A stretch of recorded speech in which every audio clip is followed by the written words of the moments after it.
ঘটনাটা কি, আমি তো ঠিক পুরো ধরে না। আমি আমার সন্ধ্যার সময় আমার ফোন করছে 6টা 6:30 তো নাই। তৎক্ষণাৎ আমি আমার মেসেজে নিয়ে এসে আমার বড় ভাইয়ের ফোন করছি এবং আমার সমুদ্রে ফোন করছি, করে নিয়ে সাথে নিয়ে এসেছি। সেটার মধ্যে দেখছি এই অবস্থা চলে গেছে। পড়াশোনা সবাই আসলো।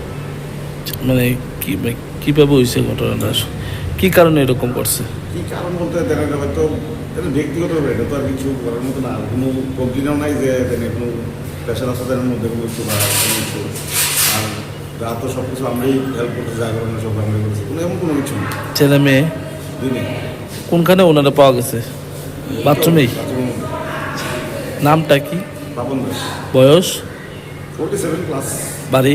দুজন। আপনার কি হয়? আমার ভাইয়া।